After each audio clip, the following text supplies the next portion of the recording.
Welcome to the lecture for Psych 350. We'll be talking about research relevant to the cognitive approach to understanding personality. Talk about just a couple of things today about aggression, about memory, and about depression. Starting off talking about aggression, the general aggression model is a cognitive model for understanding and explaining why and when aggression happens, and is used to predict who might be aggressive and when they might be aggressive. And for the general aggression model, it supposes that aggressive actions occur, because of a combination of who a person is and what situation they're in. But this kind of person-situation combo only results in aggression to the extent that that combination influences that person's thinking, right? And so one of the things we talk about in terms of how it influences their thinking is the activation of their cognitive network of hostile cognitions. And research supports that people who are frequently aggressive, habitually aggressive, have more well-developed schema regarding aggression. So they have, just like we talked before about how your schema for taking a test is more well-developed than your schema for flying a plane. If you're very aggressive, then you have a well-developed schema for aggression. Lots of different ways of thinking about aggression, different ways of being able to picture how to be aggressive. Just a lot more information there and more well-organized than somebody who's less aggressive. So because of their hostile thoughts and feelings, they're more likely...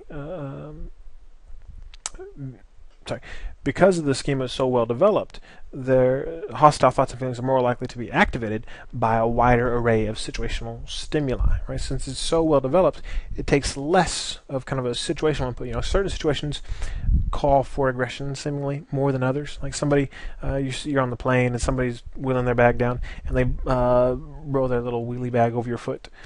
Probably not, most people think, a call for aggression there. But somebody who has a well-developed schema for aggression might think, oh, this person's trying to get me, and they might get pissed off and then at least give them a dirty look, or maybe kick their bag, something. Other situations, somebody punches you in the face and says that your mother's a goat. Most people would agree that that's a stronger situational pull for aggression, right? So regardless of how well developed your schema is, probably going to have an aggressive response there. But again, the more well developed your schema is, with less of a situational input, you'll still see some aggression. Okay. So in addition to these kind of cognitive networks of hostile cognitions, lots of ways of thinking about hostility and aggression and violence. Aggressive individuals are also thought to have learned certain behavior patterns or scripts. That's all these scripts are. They're patterns of behavior associated with aggression. And those scripts that are more often practiced are more likely to be employed. So aggressive people who spend time imagining getting into a fight, or even you see them maybe shadow boxing, or enacting violence in kind of pantomime. They're working on their scripts. They're not doing it like, okay, I gotta get ready for a fight. It's just how they seem to be for other reasons, which are kind of beyond our discussion for now. But the idea that the more they imagine and the more they practice these scripts, the more likely they are to engage in the behavior later, which should be reminiscent of stuff we've talked about before with Bandura, right? So they have these behavioral patterns that they've learned, either because they've done them before, they've seen them performed. And there also is a role in the general aggression model for the influence of cognitive priming, and this has to do with viewing or listening to, being exposed to violent stimuli, and that can be pictures, words, whatever. It seems to prime hostile cognitions. It makes aggression more likely. And priming, kind of like priming a pump. Try to get the water out of the pump, you got to put some water in first, and it gets it going. Right? There's this cognitive priming effect, which there's lots of other research on, that suggests that words or images, stimuli that we experience, are usually connected to other pieces of information in cognitive networks in our minds. Right? So thinking about one thing in the network makes other things in the network more accessible. Right? And this is why when you're trying to remember a name, you start saying names out loud that start with a letter. You think the to be remembered name starts with. So like, oh, was it Tina, Tanya, oh, Terry. That's what it was, Terry, right? That's because there's this kind of you can imagine a cognitive network of all the names you've ever heard before, and probably all the names that begin with a T are close together in the network, and more different names are more distal in the network. So go Tanya, Terry. You're not going to go, oh yeah, Zachary. That's what it was. No, that's a different area. But because you intuitively know from experience that kind of thinking about things related to what you're trying to remember makes it easy to remember that thing you're searching for. That reflects the idea of these cognitive networks and the priming effect. That, again, activating related ideas can activate other ideas. So same thing with aggression.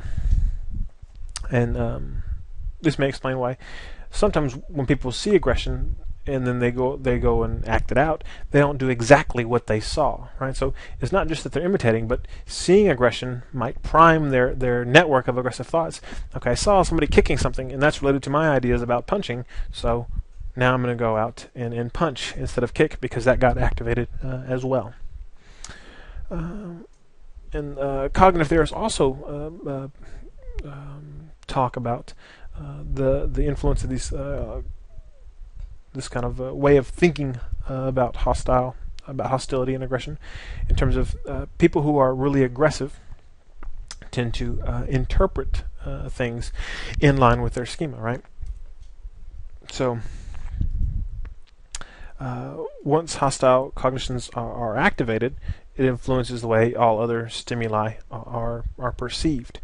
And even just going back to the idea of these kind of cognitive networks, these schema that are well developed, because they're so well developed, it's easier to process information related to aggression.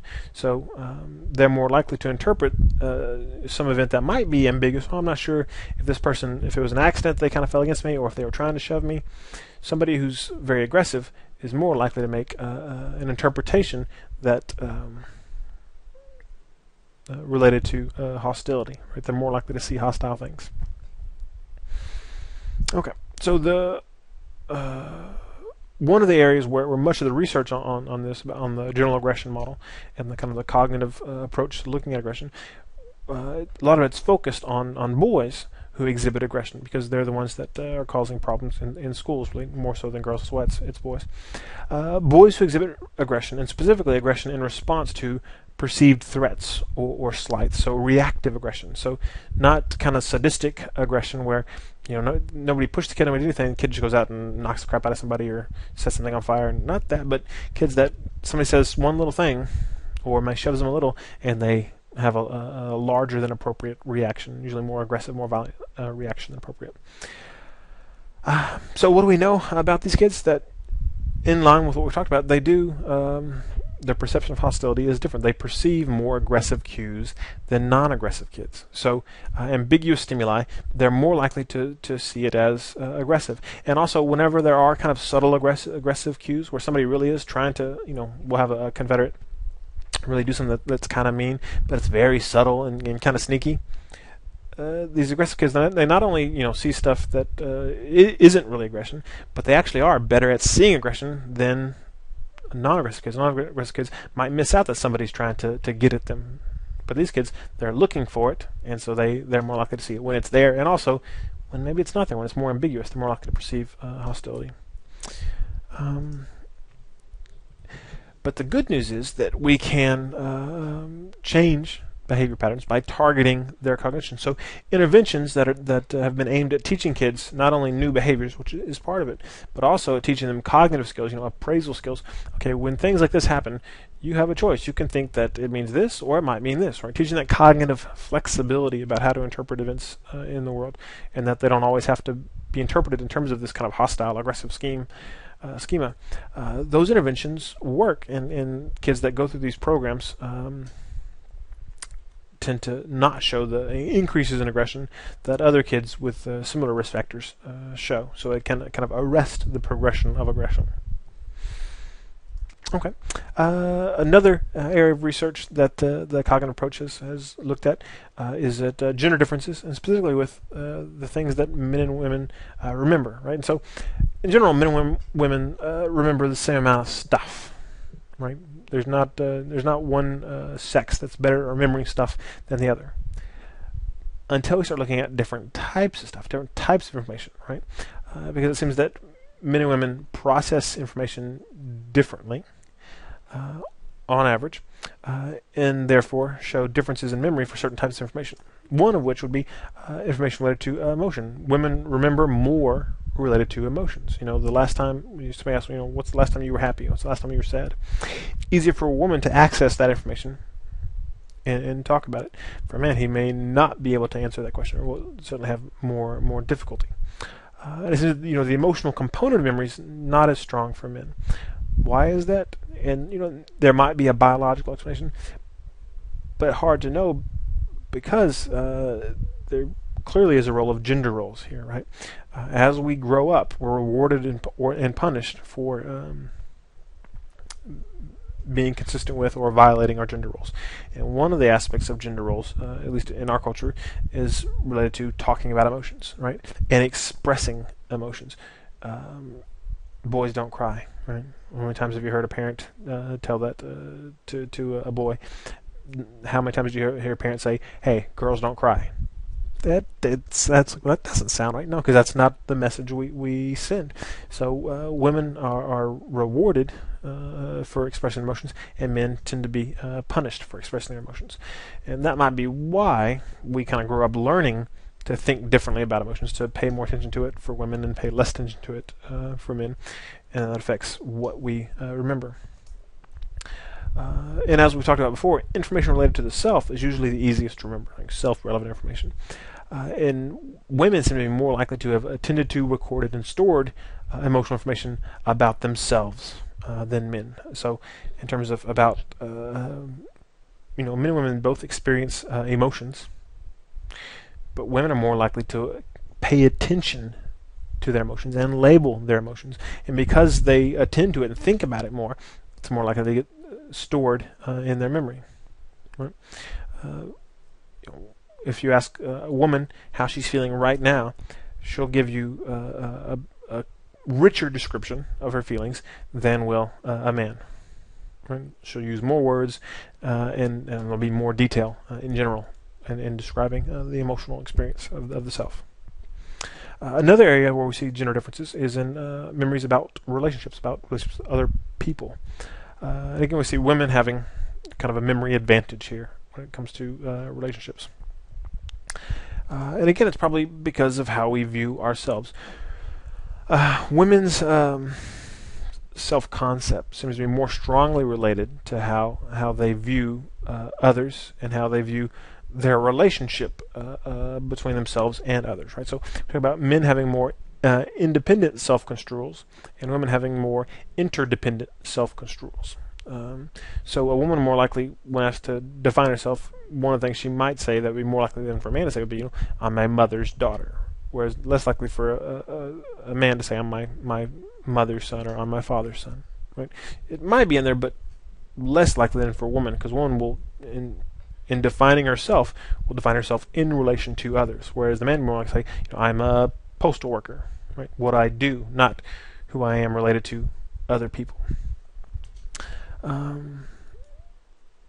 So again, that's another gender difference we find in the way that people process information. But again, whenever we talk about gender differences, these are on average. And there are some men who may have more interdependent self-construals than some women, and vice versa.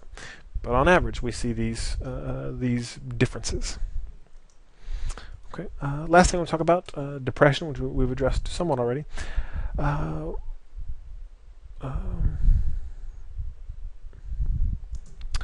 One thing that is interesting is that for good mental health, misperception seems to be somewhat important.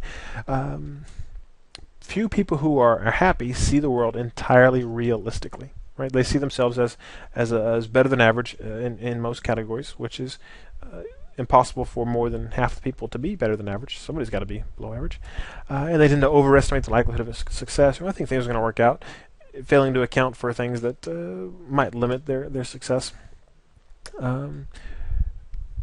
But to be happy and mentally healthy, there's a certain amount of arguably self-delusion that occurs. But on the other end of that, some people see the world not necessarily in a realistic way, but in kind of a gloomier than realistic way, more negative, and they tend to be people who have developed well-developed depressive schemas, right? So they have lots of thoughts and feelings related to depression, and a couple aspects of that. One, in terms of the activation of sad thoughts. Whenever you have a well-developed depressive schema, there's lots of sad memories and thoughts and negative thoughts of the self, all connected in that cognitive network. And so whenever you think about one sad thing, which, sometimes something in your environment may cue you to think about some particular sad thing, maybe not even related to yourself, like, oh, that's so sad that that puppy got run over. And all of a sudden, if you have a really strong depressive schema, that little node in the network is going to get activated, and it's going to activate nodes next to it, and so that kind of reminds you of, oh yeah, and I remember losing puppy once, and then you have this kind of progressive activation to where eventually you're remembering and thinking about some of the worst times in your life and how bad you feel, and not because some puppy got ran over, but because that depressive schema got activated, right? So there's lots of lots of feelers out there, lots of landmines potentially, where one gets activated and the other are going to start blowing up as well. Depressive schema also seem to serve to screen out the positive, right?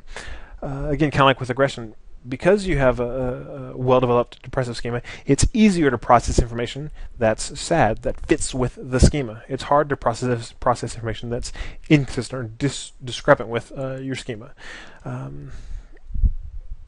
That's why probably a few of you can relate to this, but back in the day, we had rotary phones, right? And so people learned to dial these rotary phones, and then when it switched to these push-button phones, people when pick up the phones, they had to slow down when dialing. They couldn't dial as fast as they could before, until eventually they sped up. But because there's this new way of interacting with the world was discrepant, they process things more slowly, right? Whereas with things that fit with our schema, we can process it more quickly and we're more automatic. So if you have a well-developed depressive schema, there's information out there. Some's positive, some's negative.